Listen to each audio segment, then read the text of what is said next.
Alors aujourd'hui, je voulais te partager une application qu'un abonné, un certain Jérôme, m'avait mis en lien dans le commentaire de la vidéo précédente. C'est une application pour tous ceux qui vont vouloir vraiment adopter le tempo que Wade utilise dans ses bouquins. Dans l'entraînement des détenus, tu sais, le fameux le tempo du 2-1-2. Cette appli va vraiment t'aider à respecter à la lettre ce tempo-là.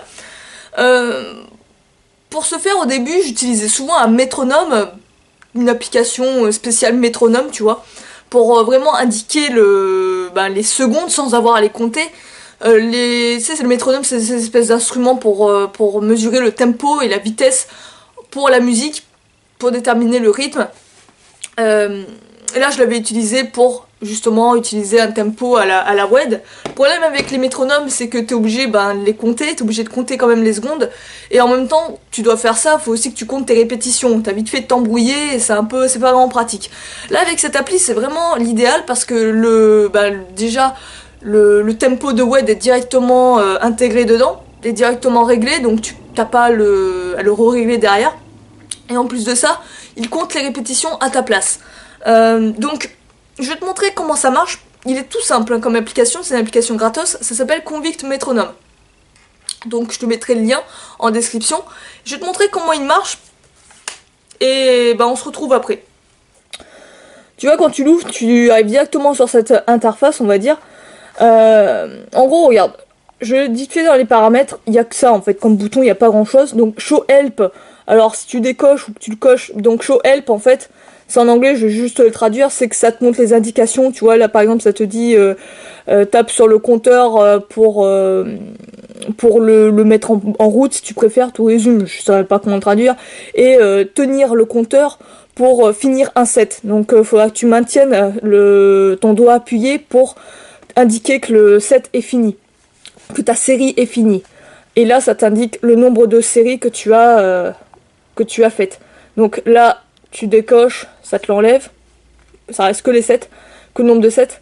Donc ensuite t'as Countdown From. Donc tu vois, ça te met en fait le temps avant de commencer ta série, dans combien de temps tu veux commencer ta série. Si par exemple tu veux commencer dans 0 secondes, dans 3 secondes, dans 5 secondes, dans 7 secondes. Moi, par expérience, je te dirais de mettre soit par 5, soit par 7. Tout simplement en fait pour avoir le temps de, par exemple, ranger ton portable. Si tu veux faire des tractions, moi j'ai eu ce problème là, j'avais pas eu le temps de ranger mon portable avant que ma série commence, tu vois, avant que le compteur s'installe. Et après Anonymous Diagnostic, alors ça j'en sais rien de ce que c'est. Donc on va revenir au compteur, donc tu vas voir. Donc tu cliques pour commencer dans 5 secondes, hop, tu te prépares. Et là en fait, t'as tes 2 secondes, ta seconde de pause, oui, tes 2 secondes, pause, tes 2 secondes, tu maintiens, 2 secondes, maintiens, 2 secondes, maintiens. Et en fait, t'as ton nombre de répétitions qui s'inscrit là en fait.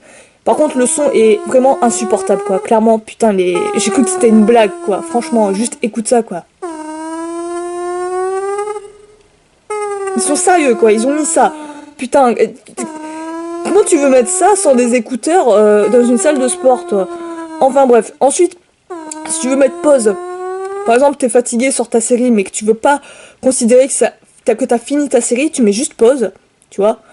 Tu veux prendre un peu de souffle, comme je t'avais dit, des fois prendre un peu de souffle, tu reprends ton souffle, tu recliques dessus tout simplement, et tu continues ta série, tu poursuis ta série. Donc ça c'est intéressant. Hop, tu vois, ça reste sur 6 répétitions. Ensuite, si tu veux indiquer que tu as fini ta série, que ton set est fini, tu mets pause et ensuite tu maintiens et hop, ça va tout de suite enclencher un chronomètre et ça va mettre que tu as fait ta première série. Le chronomètre permet en fait de mesurer tout simplement ton temps de repos, tu détermines ton temps de pause que tu désires. Voilà, admettons que tu as fini et tu recliques dessus, hop, ça redémarre. Voilà, à 0.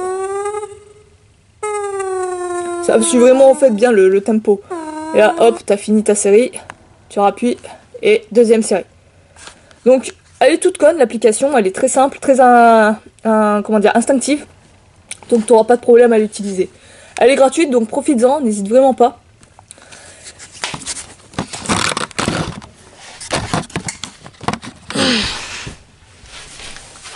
Donc j'espère que ça t'aura plu, ça vraiment c'est sympa parce que ça va t'aider à à vraiment suivre le tempo. Après tu n'es pas obligé de faire comme ça, hein. Je t'ai dit clairement, comme faisait la remarque à notre abonné, c'était pas besoin non plus d'être hyper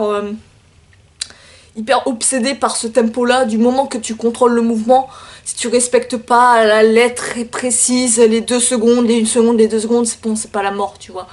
Mais c'est une manière très intéressante de rendre un exercice très intensif, plus intensif du moins que même si tu utilises un tempo contrôlé. Là je te dis, faire en utilisant, en respectant à la lettre le tempo sur les pompes ou les tractions, ça a strictement rien à voir en termes de sensation et de difficulté, c'est vraiment autre chose, hein. Même si j'utilise un tempo lent, c'est beaucoup plus difficile à vraiment respecter bien ce tempo là, parce que tu auras tendance en fait, avec l'installation de la fatigue, à aller de plus en plus vite. Donc j'espère que cela t'aura plu, que ça t'aura servi. N'hésite pas à me dire ce que t'en penses toi en commentaire. Et sur ce, moi je vais te laisser, je te dis à la prochaine. Ciao.